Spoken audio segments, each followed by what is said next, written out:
Pronto, boa noite a todos. É um grande prazer e um prazer especial.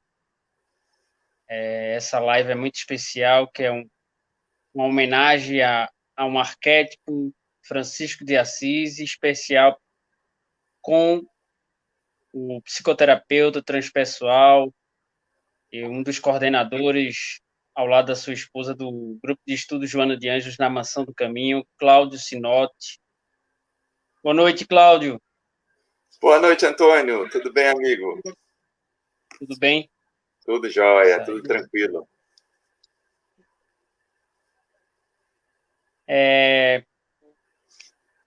Eu estava nas reflexões hoje à noite, e desde o início que marcamos essa live, me veio uma leitura de um livro que eu tive a felicidade, pela intuição, de reencontrar, e acabei, um pequeno grande livro, que eu conheci através de Edilto, e acabei comprando e vou ler para nós e para os que estão nos assistindo. Jóia. O título do texto é para se lembrar de mim. Chegará o dia em que meu corpo estará inerte sobre o lençol, no hospital. Num certo momento, um médico determinará que meu cérebro parou de funcionar e que, para todos os propósitos e finalidades, minha vida acabou. Quando isso acontecer, não tente prolongar minha vida artificialmente através de uma máquina. E não chame minha cama de leito de morte. Chame-a de leito de vida e faça com que meu corpo sirva para que os outros tenham vidas mais plenas. Dê a minha visão para o homem que nunca viu o nascer do sol, o rosto de um bebê ou o amor nos olhos de uma mulher. Dê meu coração para uma pessoa cujo propósito, o próprio coração, se tornou insuficiente para expressar o amor que o habita. Dê meus pulmões para alguém que, precisando do oxigênio para realizar seus sonhos e traduzir em ações o seu idealismo. Dê meus rins para aquela mulher que depende de uma máquina para existir e que deseja tão ardentemente envelhecer ao lado do marido amado. Dê meu fígado para aquele homem que precisa ficar vivo e recuperar a energia, com quem sempre lutou pelas causas mais nobres. Pegue meus ossos, cada músculo, cada fibra e nervo do meu corpo, que encontre uma maneira de fazer uma criança aleijada andar. Faça com que explorem cada canto do meu cérebro. Pegue minhas células, se necessário, e deixe que cresçam para que se multipliquem, transformando em vida e esperança o sofrimento e desamparo dos seres humanos. Queime o que sobrar de mim e espalhe as cinzas pelo vento para ajudar as flores a crescerem. Se houver alguma coisa para enterrar, que sejam as minhas palavras ásperas que uma certa feita eu disse. Os gestos solidários que não fiz, os preconceitos que externei. Se você, minha amada, quiser se lembrar de mim, faça um gesto de carinho. Diga uma palavra de estímulo. Escolha o sofrimento de alguém que precisa de você. Se você realizar tudo o que eu pedi, viverei para sempre. Robert Test, um pequeno grande livro chamado Histórias para Aquecer o Coração. Eu comecei, entre aspas, pelo fim, porque São Francisco lidava com a morte com naturalidade, transformou a morte numa perspectiva como esse texto.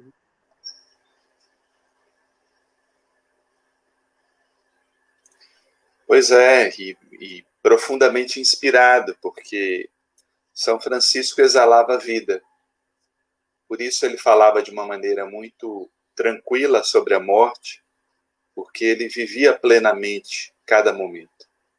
Diz que certa feita, um frei perguntou para ele, e ele estava capinando, Francisco, pai Francisco, né, como o chamavam, o que você faria se a irmã morte chegasse nesse instante? E Francisco responde ao frei que continuaria capinando, porque tudo que ele fazia com inteireza, com integridade. E a morte, como parte da vida, também, de certa forma, era um chamado, era um apelo para que ele participasse daquele contexto de forma muito natural. Então, muito inspirada essa leitura, Antônio, e muito oportuna para a gente recordar da nossa vida, principalmente nesse tempo em que tantos estão partindo da vida física, nesse momento de pandemia em que o tema morte, desencarnação, está muito próximo a nós. E por isso nada melhor do que recordar desse arquétipo, né, considerando aqui Francisco de Assis como um símbolo de vida, e de vida plena em tudo que ele fez, em tudo que ele realizou. Né? Então, acho muito oportuna essa leitura, muito inspirada. Cláudio, nós tínhamos alinhado falar sobre Francisco de Assis e lhe pedi o título, e você deu um título bastante desafiante, porque para alguns que vivem na modernidade ou na pós-modernidade, pode parecer uma afronta esse arquétipo, Francisco de Assis, e muitos interpretam de forma equivocada, né? A pobreza e levam ao pé da letra. Contudo, o Francisco tinha um propósito muito maior, mas nós podemos ter esse arquétipo e o título foi brilhante. Como foi que você pensou nele? Foi intuitivo para os tempos modernos? É possível ser, entre aspas, sem perder a personalidade, a individualidade, ser um franciscano, entre aspas, no mundo moderno? Olha, Antônio, quando você fala de um dos votos de Francisco, que é o voto de pobreza, e no livro de Jean-Yves Leloup e Leonardo Boff, eles traduzem de uma forma genial essa própria pobreza, esse voto de pobreza. É que Francisco ele se esvaziou do que não era importante para ficar com o essencial. E esse é um convite mais que importante para o período em que vivemos, para o momento em que vivemos. Somos chamados a ficar com o essencial, porque verificamos que toda a tecnologia que construímos, toda a ciência que produzimos, todo o conhecimento que armazenamos, não foi suficiente para trazer paz à nossa vivência individual e a construção de uma coletividade mais saudável, mais madura. E por isso mesmo é mais que oportuno e importante traduzir para os tempos modernos Francisco de Assis. Não é que o homem e a mulher contemporâneos tenham que ser e viver suas vidas como Francisco, igualando no exterior, mas é viver suas vidas tão intensamente e profundamente dentro da individualidade de cada um, na forma como Francisco viveu a vida dele. Podemos continuar com os bens, com tudo que nos cerca, mas não nos identificarmos com isso. Sabermos separar o joio do trigo, o essencial do supérfluo, mesmo porque em algum momento vamos ter que abrir mão de tudo aquilo que pensamos ter, e isso inclui os nossos próprios corpos, então nada é nosso, efetivamente. Francisco foi muito sábio em fazer isso voluntariamente, em abrir mão de tudo aquilo que ele sabia que não lhe pertencia. E é muito significativo, até mesmo num momento que é um dos marcos da sua conversão, quando o pai o perseguia por conta dele estar distribuindo dinheiro entre os pobres e ajudando a igreja, e ele decide entregar até as próprias roupas ao pai. Se despe, fica nu, em plena praça, o bispo o cobre, e ele entrega tudo. É como se ele se desvestisse da persona para ficar somente com a essência. E é um chamado para a gente. Acho que nesse próprio símbolo da pandemia, quando fomos convidados a ficar em casa, não é só nos lares, nas nossas paredes, com os nossos familiares, é na nossa casa interna, que por não estar sendo visitada, criou todo esse mundo que é um mundo esquizofrênico, separado, violento, injusto, agressivo, é um mundo dissociado e que precisa se revincular. E nada melhor do que a gente resgatar esse exemplo de Francisco, por isso que esse título surgiu nessa tentativa de traduzir Francisco de Assis, o irmão Sol, o irmão Alegria, o irmão Pobreza, para os tempos modernos. Trazer de volta esse exemplo, tantos exemplos belos que ele deu, na pretensão, na intenção de mergulharmos um pouco mais fundo nas nossas vidas, encontrarmos o franciscano que habita em nós e que precisa resgatar valores essenciais para o mundo contemporâneo se tornar também um mundo mais consciente. Essa descoberta do essencial é para toda a vida. E eu relendo, trilendo o livro que nós compartilhamos, o Terapeutas do Deserto, de Leloup e Boff, uma das coisas que me chama a atenção é que o Leloup fala assim que porque o mais grave, dentro de um contexto, ele está falando, porque o mais grave, o que poderia nos ocorrer seria pensar que chegamos. Então, esse nível, os níveis de consciência, né? Isso muitas vezes leva um tempo, porque se cria uma fantasia no imaginário em que as pessoas, o nível de consciência desperta de uma hora para outra, ou não. Então, Francisco também passou por estados de sombra, né? Sim, como é natural, a sombra nos acompanha. É também um arquétipo, né? Temos uma parte que ainda não recebeu luz, e por isso o nome sombra dado por Carl Gustav Jung, daquela parte que não chegou à consciência.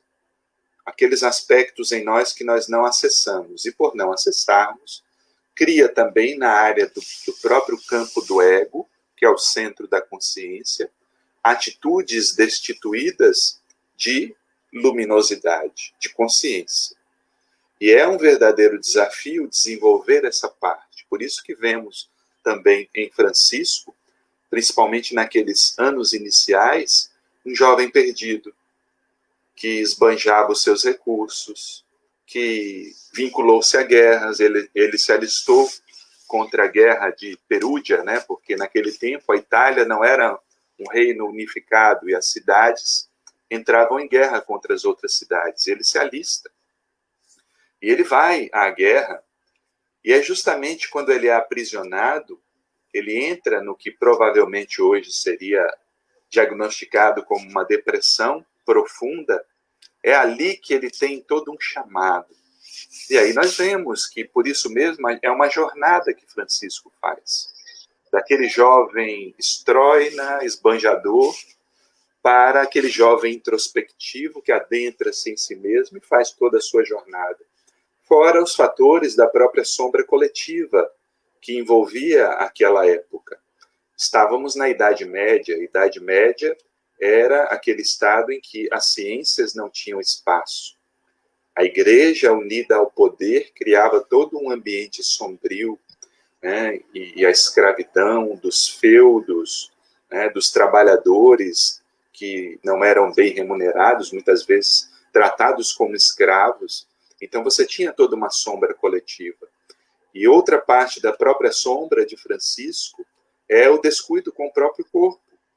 Ele siliciava seu corpo, né? Ele colocava, era como se fizesse um flagelo para lembrar que ele não devia cuidar do corpo. Então aquele é um ponto, né, não a ser copiado, mas a ser pensado e contextualizado de acordo com o tempo em que ele vivia, no qual se entendia que a negação do corpo era um caminho para se chegar até o espírito, né? E nós sabemos que é preciso cuidar do corpo também, tanto que no final da vida, orientado principalmente por Clara, ele reconhece que ele tratou mal o burrinho, como ele chamava, né, o próprio corpo.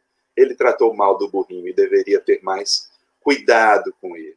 Então, todo homem tem o seu aspecto sombrio, mas o importante é a luta que nós fazemos por transformar a sombra. Isso sim é importante, porque isso demonstra uma busca de consciência, uma busca da luz. E a busca de luz de Francisco foi tamanha que não conseguiu, a sombra não conseguiu dominá-lo, detê-lo, pelo contrário. Ele traçou uma rota luminosa, deixando esse rastro, deixando os belos exemplos da sua vida, os significativos exemplos, para que a gente possa trazê-lo de volta, mais para perto, para nos orientar nesse percurso em que a nossa consciência também precisa despertar. Cláudio, sua formação é junguiana. Isso. Por que Jung? Por que Jung? Carl Gustav Jung foi o que melhor traduziu, na minha concepção, né, todo o aparelho psíquico. Ele, depois de romper com Freud, né, no início ele esteve muito vinculado a Freud, só que ele não concordava com Freud no tocante à sexualidade enquanto origem de todas as neuroses. Para Jung, a vida tinha um propósito, a psique funcionava dentro de um propósito que ele vai chamar de processo de individuação, que é o processo através do qual o indivíduo se torna a pessoa que ele nasceu para ser. E a partir de toda a contextualização e de uma própria vivência interna, Jung vai desdobrar todo o aparelho psíquico e o seu funcionamento, tendo em vista esse processo de individuação. E é interessante que a própria benfeitora espiritual Joana de Ângeles, na sua série psicológica, ela utiliza a base junguiana. Embora o seu olhar seja transpessoal, embora o seu olhar seja espiritual, ela se utiliza dos conceitos junguianos que, na minha concepção, claro, é uma concepção muito particular, são os que melhor explicam o aparelho psíquico, e isso sem nenhum demérito das outras escolas, dos outros expoentes da sua psicologia, cada um com sua importância, cada um com sua descoberta, porque, na verdade, sabemos que o conhecimento se soma, se agrega. Então, quanto mais pudermos agregar, né, mais conheceremos a nós mesmos, já que o propósito, né, o fator essencial é conhecer a si mesmo. É o principal processo ao qual temos que nos dedicar. Então, quanto mais conhecimento pudermos ter, quanto mais informações, né, melhor será a nossa própria jornada, e Jung é um excelente guia para essa jornada interior. Jung certamente auxilia a nós conhecermos e entrar em contato com essa sombra, né? Com esse arquétipo. Ele estudou os arquétipos, né? Quais as consequências de a pessoa negar a própria sombra ou entrar em contato com a sombra? Caminhar pela sombra é pré-requisito da jornada de autoconhecimento, porque, em verdade, é na sombra que se encontra a nossa luz. Imaginemos que a sombra funciona como uma energia e também conteúdos que precisam ser desenvolvidos, aprimorados, qualidades, aptidões, inteligências que se encontram em semente, mas que por conta de negação, de repressão ou de outros mecanismos de defesa não desenvolvemos, ou mesmo por uma limitação da cultura. Por isso que é necessário o encontro com a sombra, não é negar a sombra, porque quando negamos, ou nós projetamos, que é um mecanismo de defesa que faz com que reconheçamos nos outros aquilo que negamos em nós mesmos, né? E o próprio Jesus já falava de projeção de sombra antes da psicologia, quando ele dizia: por que reconheces o cisco no olho do teu irmão e não observas a trave que existe no vosso? Jesus falava de projeção de sombra, ou seja, aquelas características autodestrutivas e destrutivas em si, que se nega, você termina por projetar no outro. Essa é uma forma de lidar com a sombra.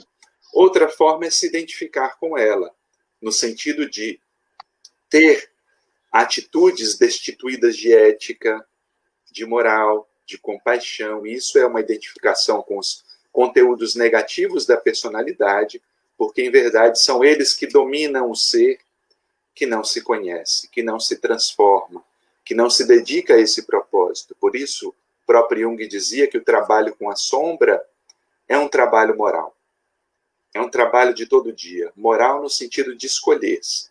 E que precisa muita humildade, que precisa muita coragem, muita perseverança. Valores que encontramos de sobra em Francisco de Assis, para nos ensinar principalmente a humildade, porque ele se colocava como o irmão menor, o poverello, né, o menor de todos. Não porque ele não se julgasse como um servo de Deus, ele buscava isso, mas ele acreditava que devia estar tão esvaziado de si e que Deus, usando um instrumento inferior, podia mostrar a sua grandeza, né? E ele faz disso um corolário de toda a sua caminhada.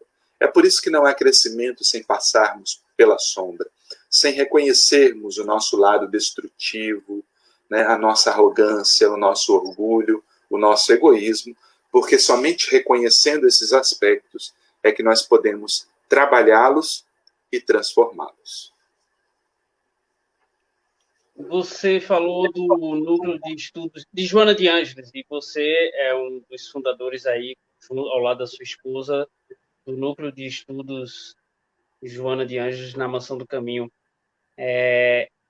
Como São Francisco é apresentado e qual o feedback que você tem?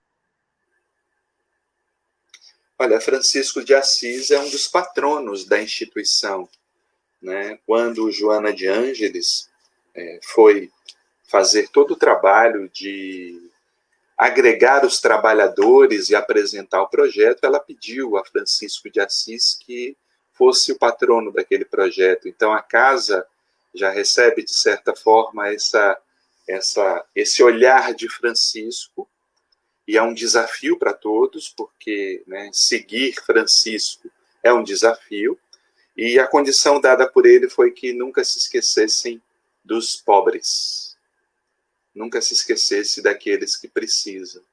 Então, temos esse olhar. Claro que o olhar sobre os pobres e os que precisam, no olhar moderno, se estende também àqueles que precisam de autoconhecimento, aqueles que precisam de uma escuta, aqueles que precisam de um ombro amigo, não somente da pobreza no sentido material, mas também no sentido psicológico e espiritual. Então, todo esse atendimento e a própria construção da série psicológica ela visa que as pessoas mergulhem mais profundamente em si mesmos, que olhem mais atentamente para as suas próprias jornadas e possam seguir o próprio caminho.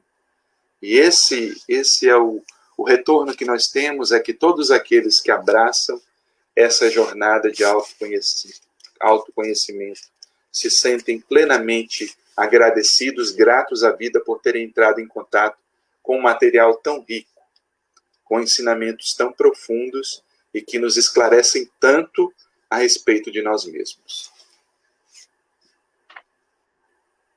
É necessário para se compreender Jung, uma leitura prévia de Freud, de Lacan, que estudou Jung, e posteriormente Jung, para entender os arquétipos, começar um processo de autoconhecimento, compreender esses referenciais como Francisco de Assis e outros?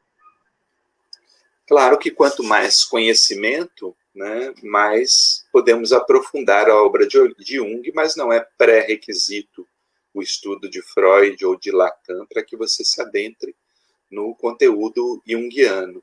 O conteúdo junguiano ele foi feito muito a partir das vivências do próprio autor, tanto que a sua psicologia junguiana ou psicologia analítica, se confunde com o próprio fundador. Por que se confunde? Porque foi a partir da sua própria vivência interna, de sonhos, de imaginação ativa e também dos próprios conflitos, do estado depressivo, que Jung retirou grande parte do conteúdo da sua teoria.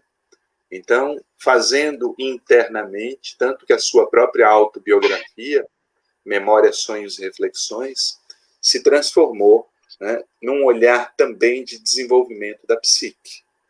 E isso é importante. Então, para a jornada de autoconhecimento, não necessariamente precisaremos ler esses outros autores, embora, claro, cada leitura nos agrega conhecimento, nos agrega informações preciosas para mergulharmos em nosso mundo íntimo.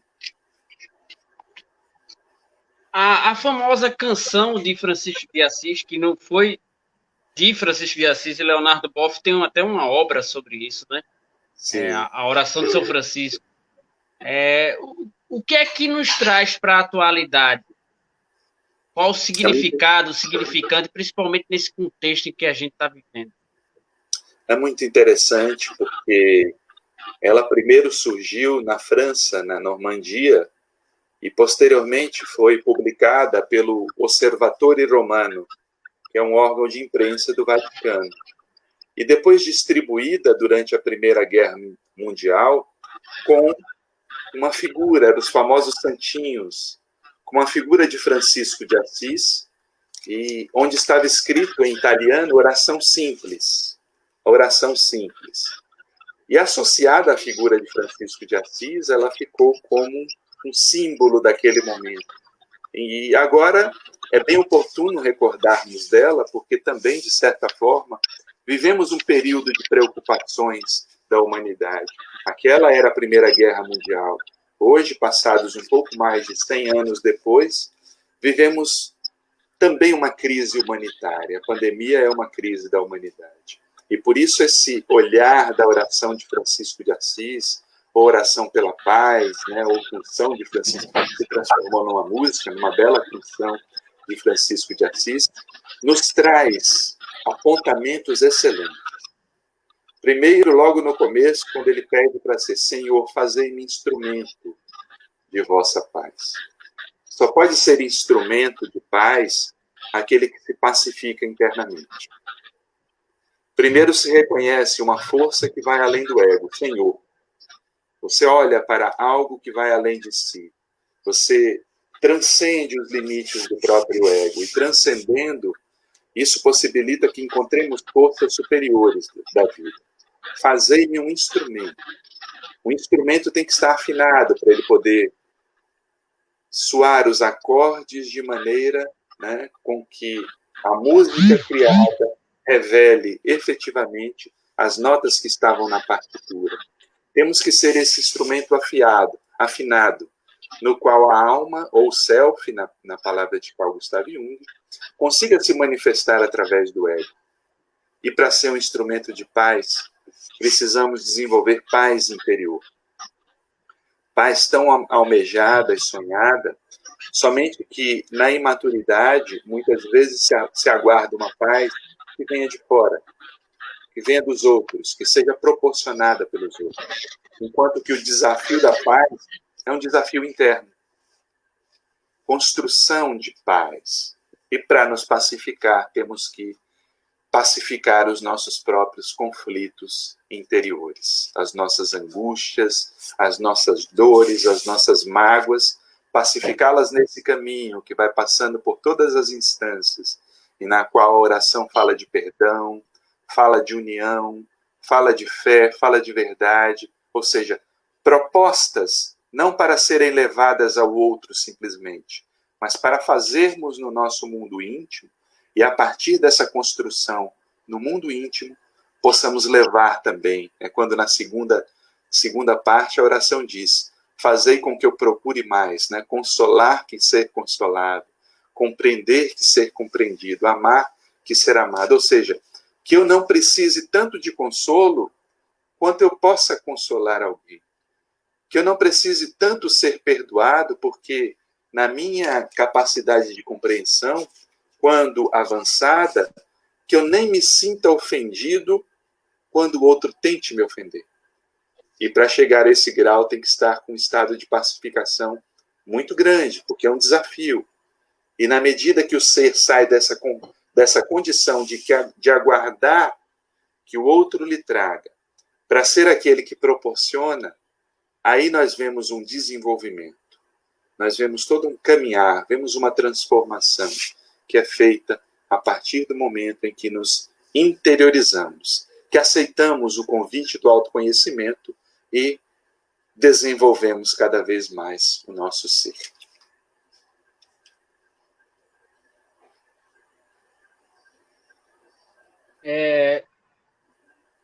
Como é que você está avaliando esse momento da pandemia? Do seu ponto de vista. Esse momento é um momento muito grave. Eu acredito, no meu olhar, é como se um modelo de desenvolvimento criado até aqui já tivesse se esgotado. A nossa forma de viver, de atuar no mundo, precisa passar por profundas revisões. Profundas revisões. E isso em todos os âmbitos, em todos os campos. Social, religioso, político. E tudo isso se radica no próprio indivíduo. E quando falamos em pandemia, recordando que pan, em grego, vem de todos, demia, povo, ou seja, todo o povo é convocado a um processo de transformação. Claro, o vírus não tem moralidade, mas o ser humano tem moralidade. Recordemos que há 100 anos atrás, passamos por uma pandemia que dizimou 50 milhões de vidas. 50 milhões, um número muito significativo. E àquela altura, a humanidade não aproveitou muito bem o chamado que foi, que ocorreu também para toda a humanidade. Logo depois, havia mal saído de uma Primeira Guerra Mundial, se encaminhou para uma Segunda Guerra Mundial, poucas décadas depois, e nós vimos no transcorrer da própria década, do próprio século, outras guerras menores, mas o ser humano perdido em si mesmo. E o ser humano continuou perdido, basta verificar a própria forma com que tratamos a natureza. Negligenciamos, enquanto estamos conversando aqui, a Amazônia arde em chamas que os satélites mostram de uma forma assustadora, com a negação, com a negligência, com políticas que promovem ainda mais essa deterioração da natureza, enquanto nós dormimos no nosso sono da consciência de sono sem sonhos. Parece que não acordamos para o que está acontecendo. E a pandemia veio chamar a atenção de uma injustiça social ao lado dessa natureza devastada, de uma injustiça social que é clamorosa, que é vergonhosa para o nível de desenvolvimento científico e tecnológico que nós chegamos aos dias atuais. Por isso, a pandemia é um grave desafio aos nossos dias. E basta ver os locais em que foram flexibilizadas o funcionamento do comércio, né, e os órgãos voltando a funcionar, para que se veja que a inconsciência permanece num grande número de pessoas que não usam máscara, que seria uma simples atitude, que se negam aos cuidados mínimos exigidos pelas autoridades. E aí nós vemos o grande egoísmo, que é a grande chaga, o grande mal da humanidade. Por isso, mais que nunca, é voltar ao nosso templo. E aí nós vemos o exemplo de Francisco, logo na sua caminhada inicial. Ele tinha asco dos leprosos, ele tinha nojo dos leprosos, né? No início, na juventude. Mas no seu processo de transformação, ele foi tocado de maneira tão profunda que, certa feita, ele encontra um leproso e entrega ao leproso sua roupa, beija, abraça aquele leproso, e a partir dali ele vê, somos todos irmãos. E por isso que ele chamava todos de irmãos, até mesmo as forças da natureza, irmão sol, irmã lua, irmão fogo, irmã água, porque verificava que somos parte dessa natureza. E a pandemia nos convida a olhar de novo a natureza. Quem sabe, para alguns, poderemos voltar a chamar também as forças da própria natureza de irmãs, porque quando falamos natureza, muito se vê separado. E como já dizia Carl Sagan, nós somos pó das estrelas, poeira das estrelas. O nosso corpo contém minerais. O nosso corpo contém 2/3 de água. Então nós somos água. O nosso corpo também contém a sua flora. E aí nós somos também reino vegetal. Ou seja, nós somos todos os reinos. Quando negligenciamos a natureza, em verdade estamos negligenciando a nós mesmos. Naquela pulsão de morte tão bem estudada por Freud, que significa esse olhar autodestrutivo do homem. Por isso, trazer Francisco de Assis para esses dias de pandemia é mais do que oportuno para recordarmos aquele que vivia em perfeita integração com a natureza e com seus irmãos e irmãs. E esse é o chamado da pandemia, que infelizmente não estamos aprendendo devidamente.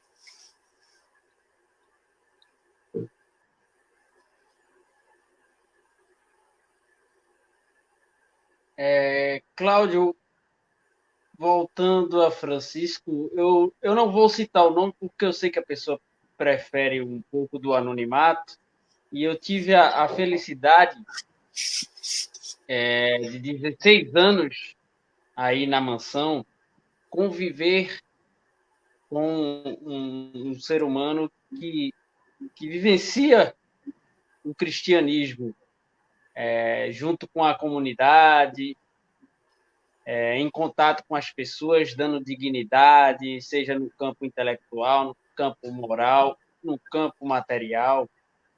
E entre tantas coisas que eu aprendi e que eu tinha aprendido com meus pais e tive a felicidade de encontrar essa pessoa e outras, mas especialmente essa, certa feita estávamos no carro, no trabalho voluntário, e ele falando da inversão de valores, né? Porque muitos se associam. Eu lembrei de Joana de Anjos, que ela diz que existem mortos-vivos e vivos-mortos.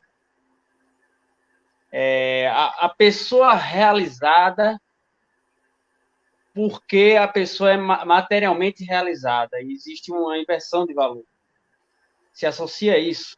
E muitas vezes a gente vê uma vida de aparência, em que a pessoa está nos seus grilhões, porque eu constatei tanta gente simples, em condições até subhumanas e numa felicidade, enquanto eu já tive contato com pessoas que, para alguns, aquela pessoa é feliz, mas não se tem felicidade ali.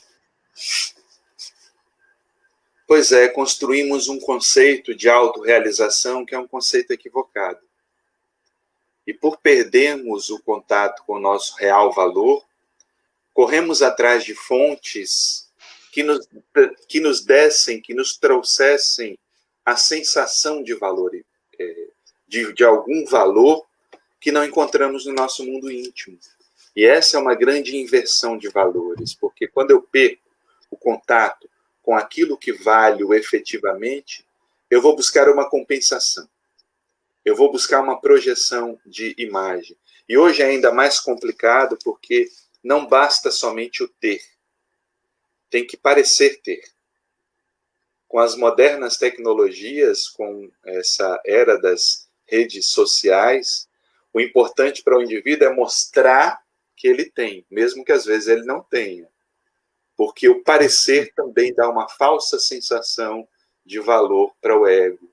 E essa é uma grande armadilha. E temos visto quantos exemplos daqueles que possuem tanto e são invejados, e que na primeira das crises passam por processos autodestrutíveis terríveis, alguns atentando até contra a própria vida, infelizmente, demonstrando que esses ases, que esses tão invejados na mídia, esses que têm as biografias por conta da sua capacidade de consumo, nem sempre possuem um valor intrínseco no próprio desenvolvimento pessoal.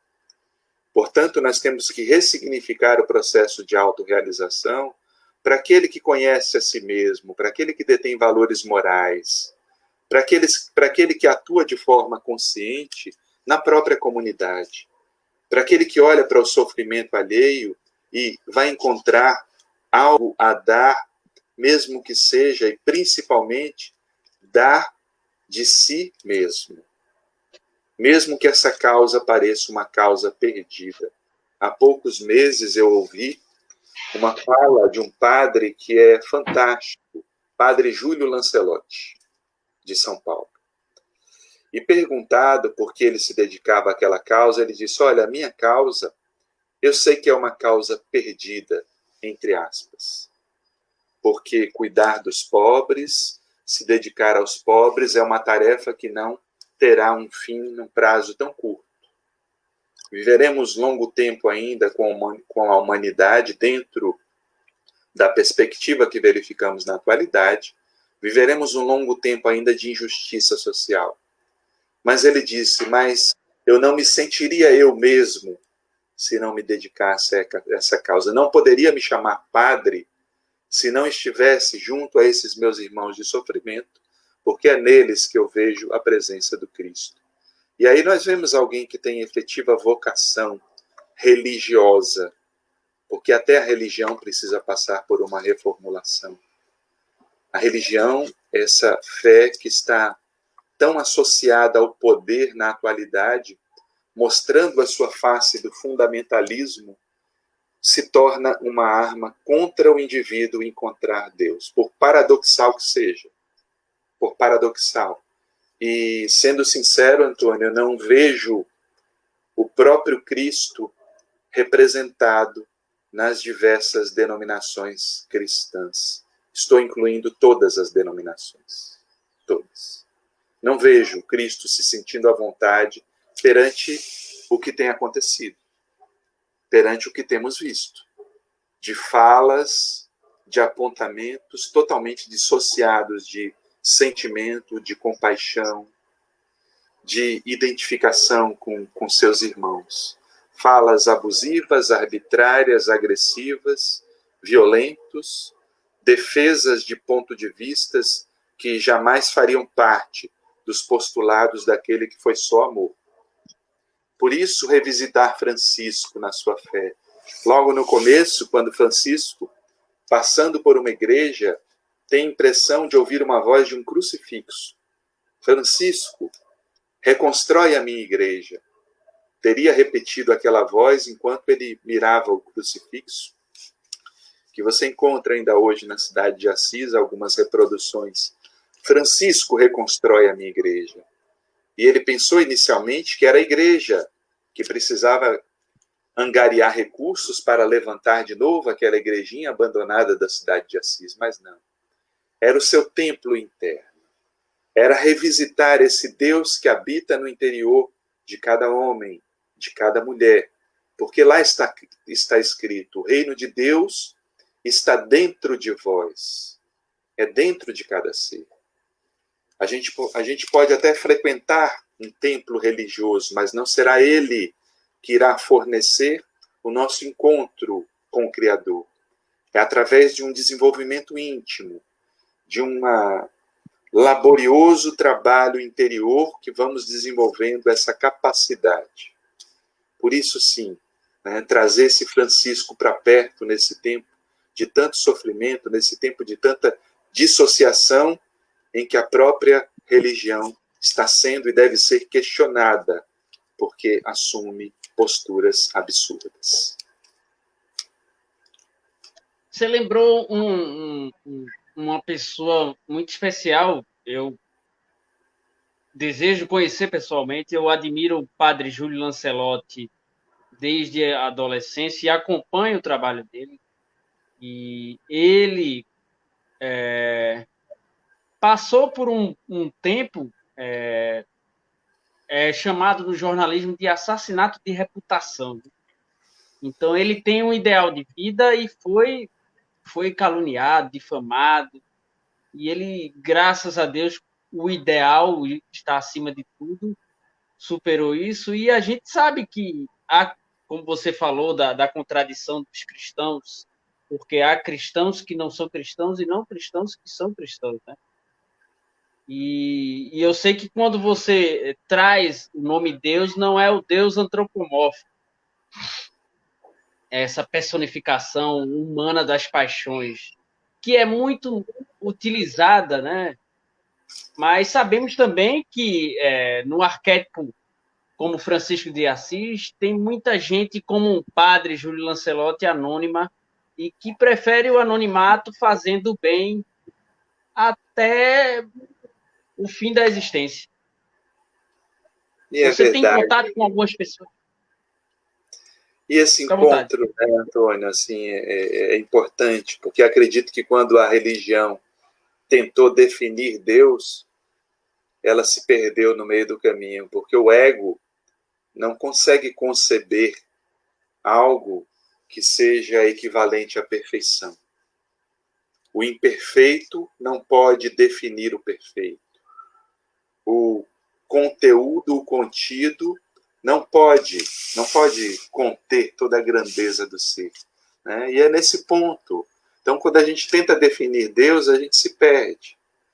Por isso que a busca tem que ser interna, e por isso que Jung, ele traduziu um arquétipo, o arquétipo do self, de si mesmo, chamando-o de imago Dei, ou seja, a imagem divina. A imagem divina do ser. Esse self, esse si mesmo, se traduz como um representante do Deus que somos, um Deus minúsculo, claro, porque não podemos alcançar o que é absoluto.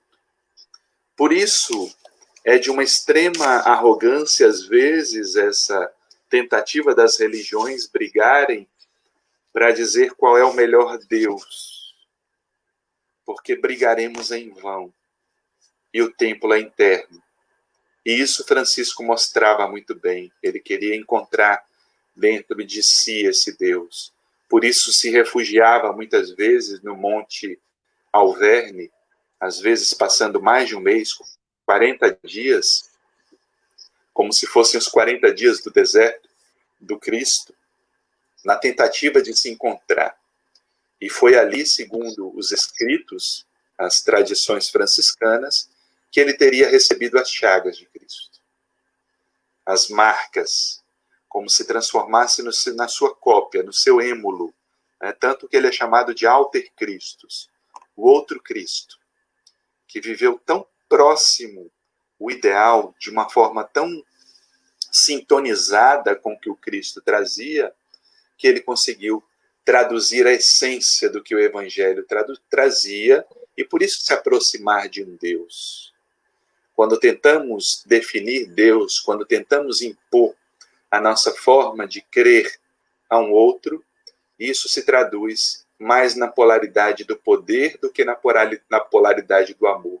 Porque se eu estou pacificado com o meu Deus interno, pouco me importa a forma como você reverencie as forças da vida, seja chamando de Deus, de Jeová, de Alá, ou mesmo não manifestando qualquer tipo de crença.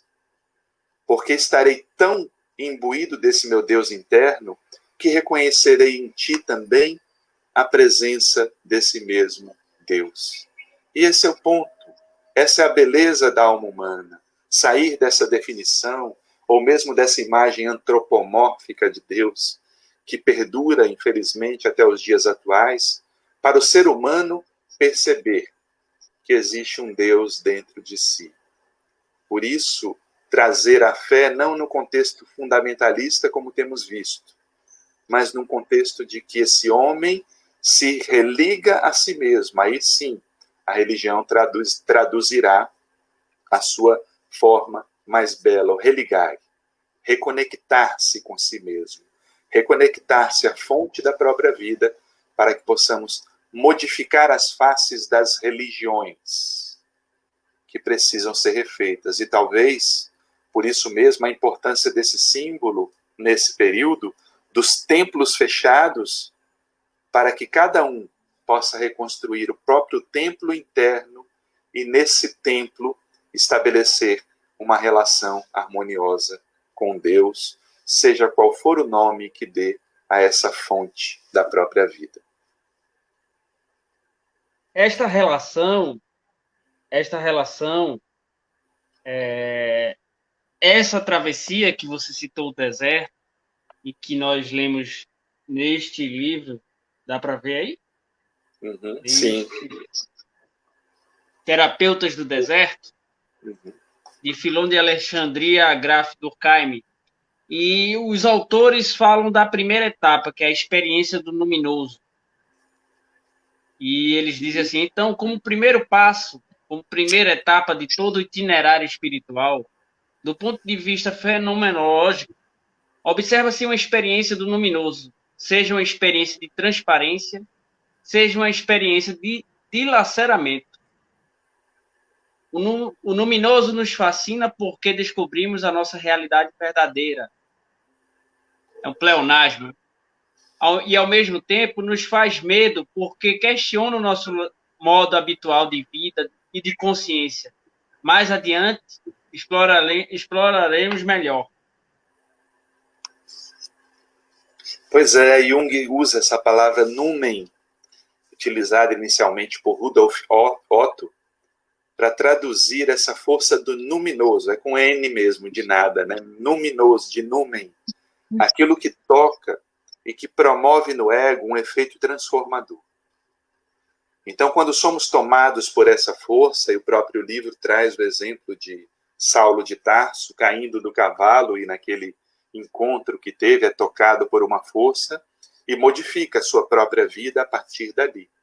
Francisco vive esse evento luminoso, principalmente no chamado, né? Francisco reconstrói a minha igreja, dentre outros momentos luminosos, quando o seu ego, a capacidade da consciência ali naquele momento, é tomada por uma força tamanha que ele modifica toda a sua existência, reestrutura seu ser para dar vazão àquela energia da qual, né, ele foi tocado.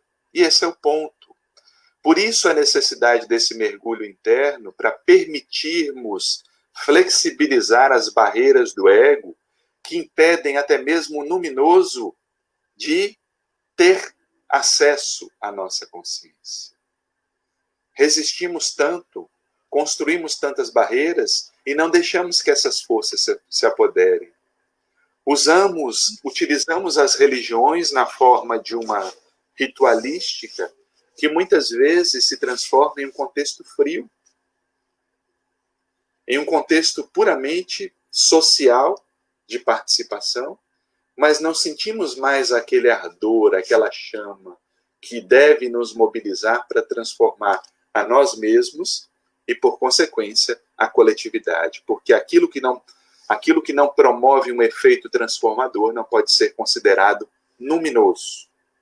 Mesmo que a gente tente repetir, mesmo que a gente vá para o templo, para o centro, para a igreja, repita as preces, orações, mesmo que tomemos o nosso passe, mas se não tiver abertura para o processo de transformação, não somos tomados por essa força luminosa que gera efeitos intensos na nossa consciência. E é por isso, né, que esse momento também é propício para isso, para aqueles que se aproveitarem desse momento. Para aqueles que fizerem desse instante um chamado, um convite para a transformação. Aí sim abriremos um campo a essa multiplicação que irá fazer com que a ação humana seja diferente no campo da vida, que sejamos tomados pela energia amorosa. Rumi, que era um poeta sufi, se não me engano, contemporâneo também de Francisco de Assis, né, um grande poeta Rumi, ele dizia algo muito oportuno e profundo. Não devemos buscar o amor. Devemos extrair de nós as barreiras que fazem ou que impedem que o amor se manifeste, porque o amor já se encontra em nós. E é por isso também que essa força divina, né, ela não deve ser buscada fora, não. O nosso trabalho é extrair as barreiras que impedem esse encontro com o Criador, que se encontra na nossa própria natureza. E esse encontro será um encontro luminoso, porque irá nos transformar profundamente. Já a segunda etapa é a metanoia. Eles dizem assim nos aproximamos do segundo passo que poderia nos chamar de metanoia. Mudança de vida, mudança de consciência. Nesta segunda etapa, procuramos alguém que possa nos esclarecer o que acaba de nos acontecer, porque podemos nos perguntar com lucidez se não estamos sonhando e se o que nos ocorreu não é uma fantasia, se não nos contamos histórias. E o sinal de que essa experiência luminosa realmente nos tocou é que não podemos mais viver da mesma maneira que antes. Pois é, a metanoia é uma etapa importante da vida. Alguns confundiam com a crise de meia-idade. É quando o centro de ação não deve ser mais o ego, mas o self. Sabe aquela etapa da vida em que você já correu atrás de família, de emprego, né? Já tem mais ou menos uma busca estabelecida, e você precisa, de certa forma, escutar a própria alma, para que ela tenha espaço na sua caminhada. Continue no mundo, não é sair do mundo, não é abandonar do mundo, mas mudar de contexto. E aí, metanoia, essa reavaliação da mente, do pensamento, da forma de sentir e se estabelecer no mundo. Porque as crises, elas trazem em seu bojo a oportunidade.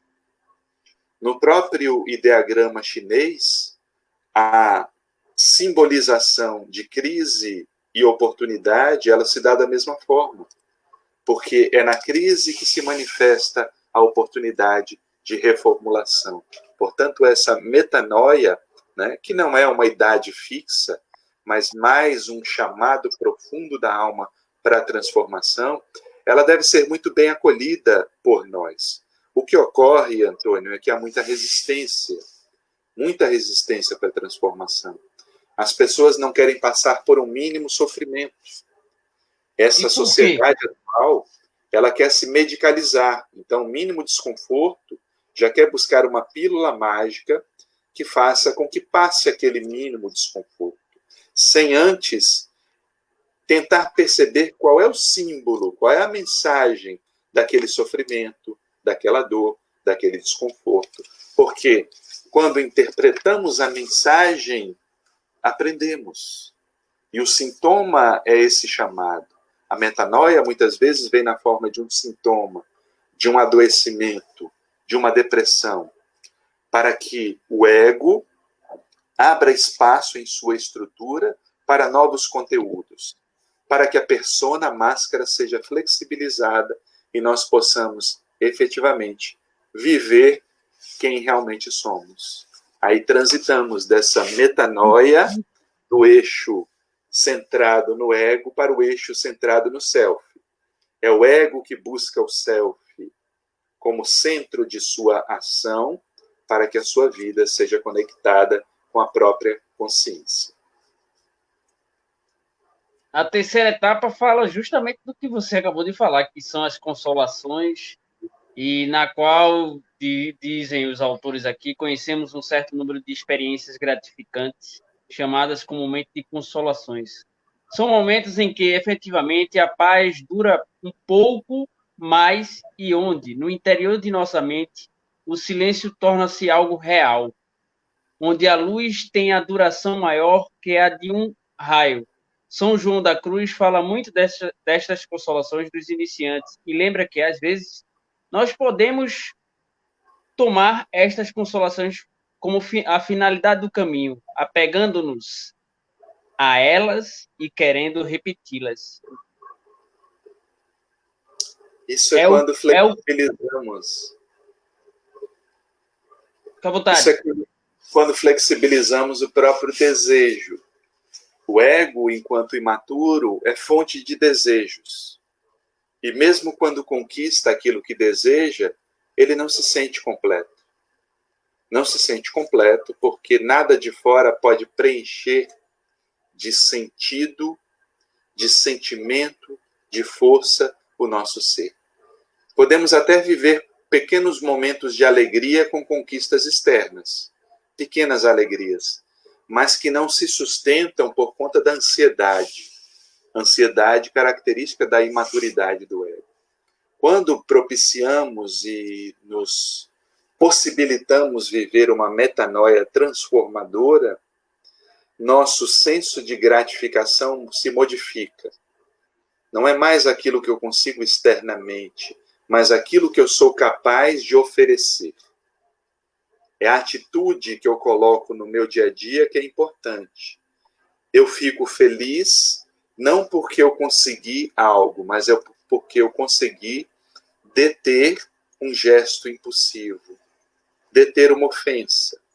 Porque eu consegui não me sentir magoado quando o outro falou ou me desconsiderou, por exemplo. Porque estou tão bem comigo que o meu senso de gratificação muda. Eu não mais aguardo do outro, eu vou ao encontro do outro. O ser que passa pela transformação, ele começa a desenvolver a empatia, empatos, do grego caminhar através das emoções, dos sentimentos. É como se possuíssemos, na palavra de Daniel Goleman, um Wi-Fi interno que capta as emoções dos outros.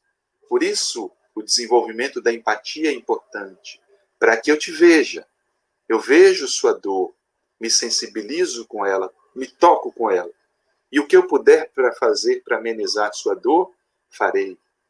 Me alegro com as suas alegrias, porque estamos na mesma jornada. E é através desse processo que as consolações se tornam mais profundas. Tanto no sentido de eu me habilitar para ser aquele que consola, que leva o consolo ao outro, como também por ser aquele que se alegra nas alegrias do outro. E nesse processo nós crescemos, nos transformamos e vemos que não temos tanta necessidade de coisas. E quando abdicamos desse desejo infrene, o nosso estado de ser, ele fica mais pacificado. O que não quer dizer isento de dores, permanecendo, vivendo o sofrimento, as dores do mundo, mas agora com outro olhar, com o olhar de que mesmo essas dores e sofrimentos são um chamado para crescimento, para evolução da alma, para transformação do ser. Eu vou apenas citar os títulos, porque você já teceu a respeito, a análise. A quarta etapa é a dúvida, a quinta é a passagem pelo vazio, que me toca muito, porque é o Sim. deserto da nossa travessia, né, existencial, né? Chegamos à quinta etapa, a passagem pelo vazio, por uma espécie de vazio misterioso. Na língua grega fala-se de kenosis, que é uma espécie de aniquilamento.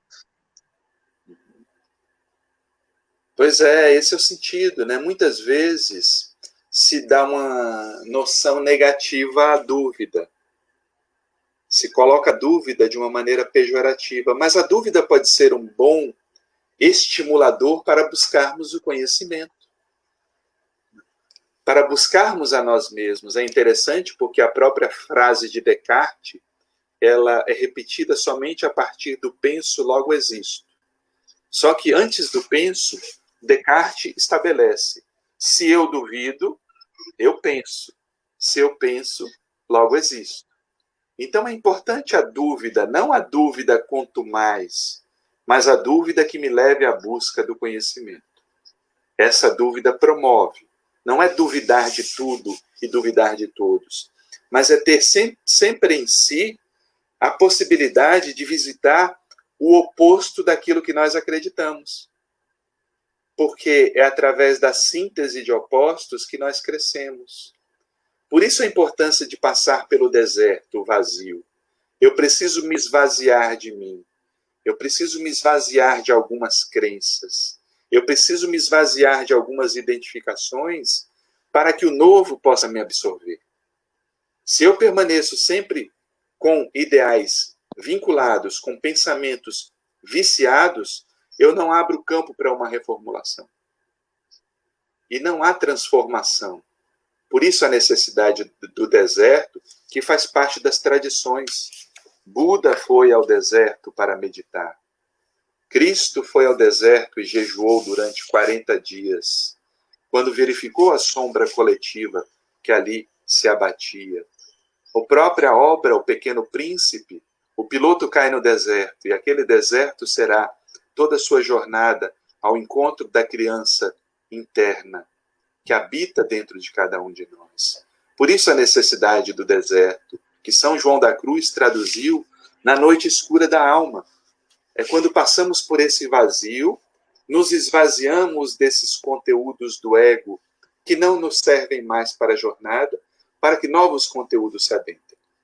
E aí nós prosseguimos. Esse é o Monte Alverne de São Francisco. É o seu Monte Alverne, onde ele silenciava, se alimentava, quando se alimentava de poucas coisas, apenas com seu amigo Frei Leão ali por perto, mesmo assim, Francisco de Assis, isolado, sozinho, no seu deserto interno. E ali ele recebe o símbolo do Cristo, daquele que demonstrou tão profundamente a vida do Cristo, que recebeu as suas marcas no próprio corpo. E Francisco passou por essas etapas todas, como você falou, né? E você já falou a sexta etapa, aí, o estado de transformação, e aí os autores, o Leonardo Boff e o Leloup, falam que é o retorno à vida cotidiana. Sim. Então, quando a gente passa por todas essas etapas... E que é importante na jornada do herói, que demonstra todo o processo de desenvolvimento do ser, quando o herói encontra o tesouro, ele volta para o seu lugar de origem. Porque o processo de individuação não é um processo egoísta. Não, é o desenvolvimento da plenitude de capacidades do ser para que eu, sendo quem eu sou efetivamente, possa levar ao coletivo a minha melhor contribuição.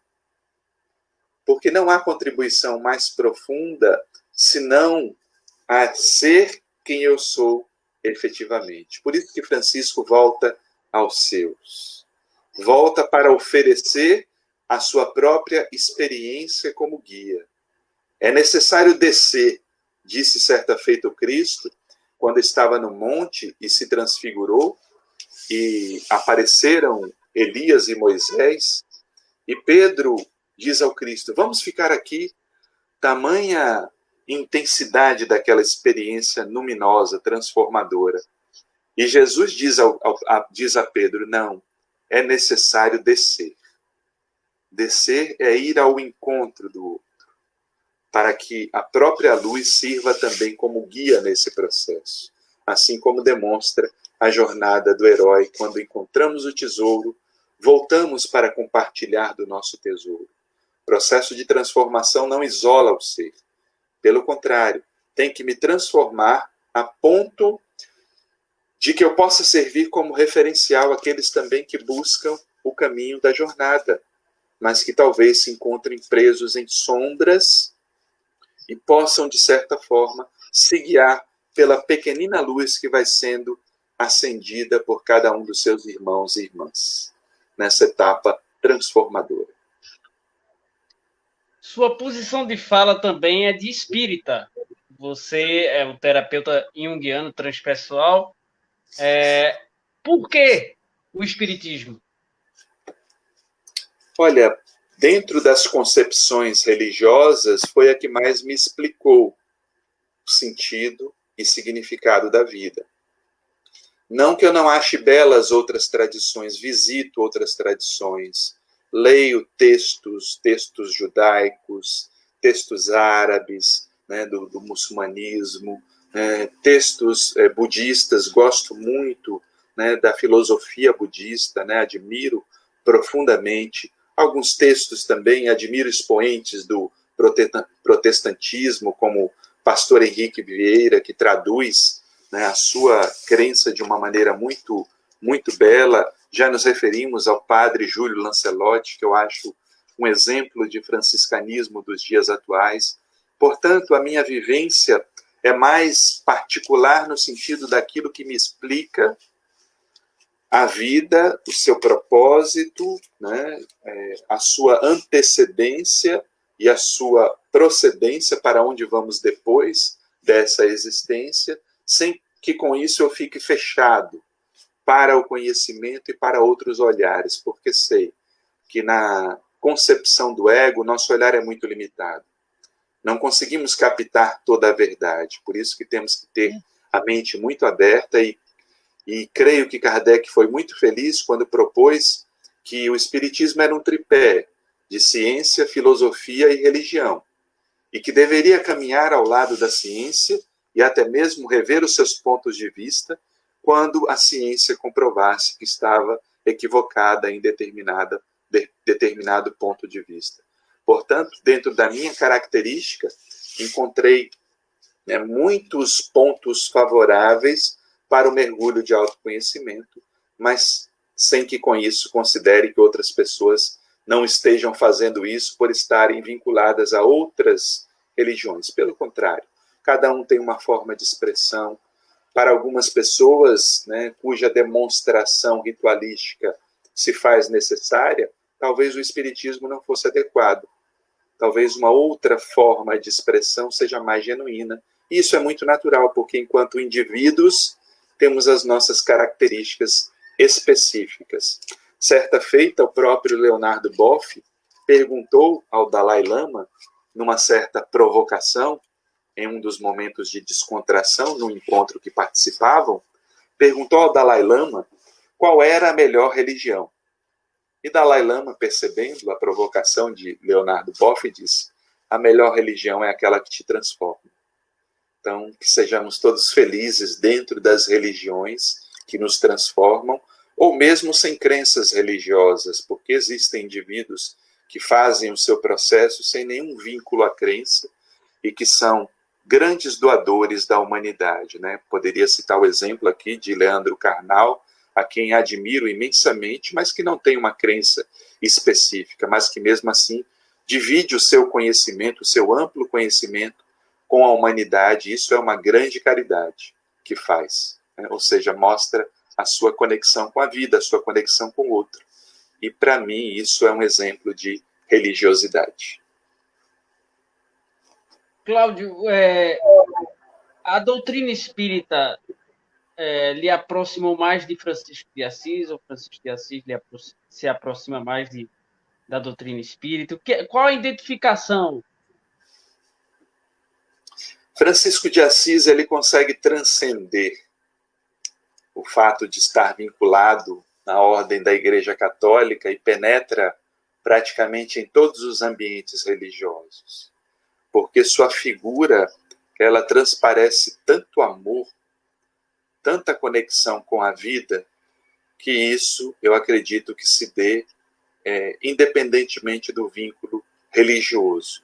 Claro que com a leitura espírita eu conheci alguns aspectos apresentados pelos espíritos de Francisco de Assis que não encontramos nas literaturas convencionais, digamos assim, né? E por isso uma maior proximidade. Mas acredito que Francisco de Assis transcenda qualquer denominação religiosa, qualquer rótulo, porque ele é exemplo do ser humano que caminhou tão profundamente, né, que fez de uma forma tão bela e profunda o processo de individuação, que se transforma num ícone para todos, né, que passam a gostar da vida, a se vincular com a vida e com o próximo de maneira profunda. Mas sim, encontrei na doutrina espírita também espaço para visitar essa vida tão profunda, tão bela, tão significativa, que é a vida de Francisco de Assis. Eu praticamente vou fazer a última pergunta, que já abusei demais um pouquinho.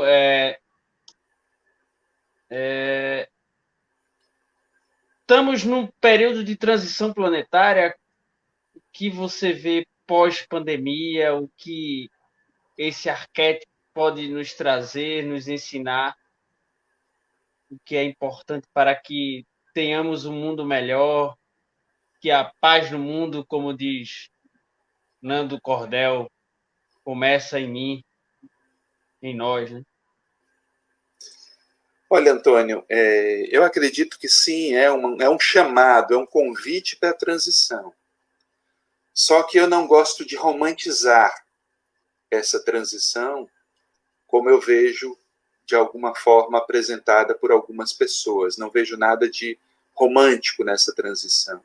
É uma transição que exige muito esforço, muita dedicação. Infelizmente, nós temos visto exemplos de atitudes que não condizem com uma humanidade transformada ainda.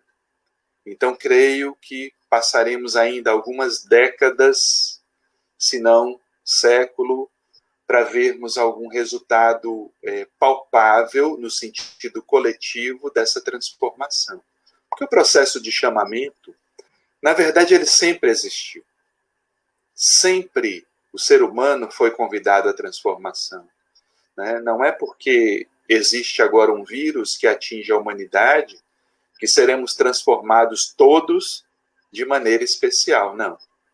A transformação se dá para aquele que aceita o convite de transformação. Claro que momentos de crise impulsionam forças que propiciam uma capacidade transformadora talvez maior, mas para aqueles que se aproveitam das crises, para aqueles que refletem.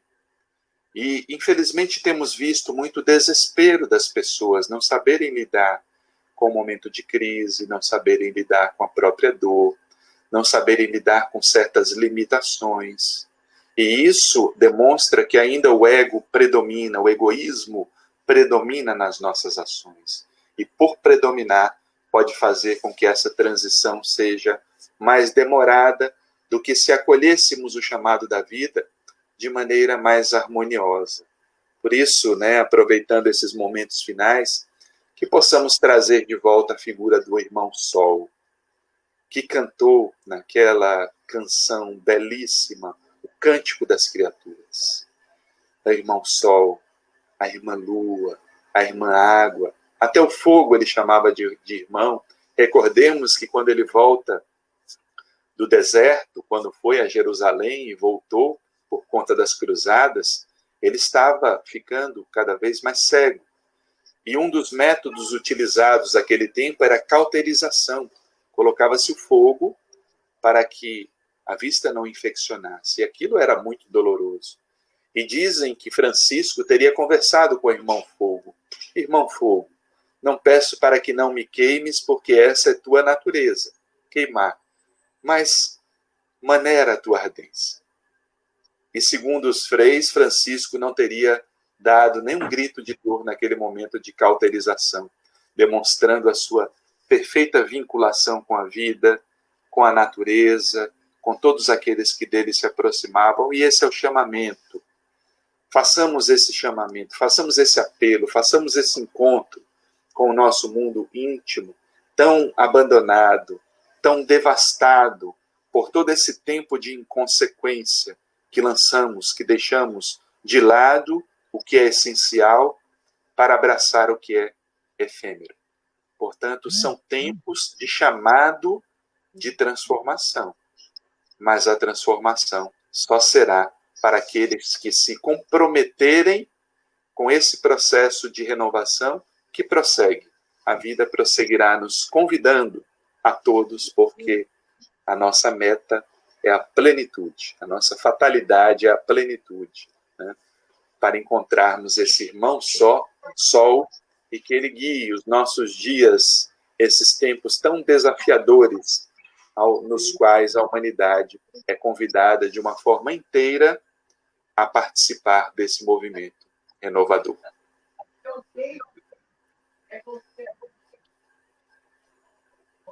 Muito profundo.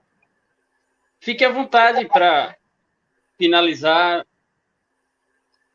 Querido, eu agradeço o seu convite, né? Agradeço estarmos aqui reunidos para falar dessa figura ímpar que é Francisco de Assis. Então, que tragamos para perto esse arquétipo, que é um arquétipo de vida, que fala de vida, né? Falemos menos de morte, falemos de vida, porque é a vida que deve nos animar, nos mobilizar, nos movimentar, para que, cumprindo a nossa jornada, possamos fazer do mundo um novo lugar. Não é tão importante saber como o mundo ficará depois da pandemia. É mais importante saber como eu me transformarei durante esse processo de pandemia, para que, quando abrirem as cortinas do novo mundo, eu seja um ser transformado. Então, é isso que eu espero de mim, e é isso que eu desejo para todos vocês também, que esses momentos sejam momentos de transformação. E que oremos para que o irmão Sol, o irmão Alegria, São Francisco de Assis nos ilumine nessa jornada, nessa caminhada. Agradeço a você, Antônio, o convite, esses momentos de reflexão, e a todos que vão nos acompanhar, que não puderam nos acompanhar agora, mas que depois colocaremos nas redes sociais para nos acompanhar. Já. Muito obrigado profundamente. Conto com outra oportunidade e sou imensamente grato, eternamente grato. Obrigado por nos brindar com esse presente, com essa energia. Ok, amigo. Te abraço. Felicidade, alegria, paz para todos aí. Até a próxima.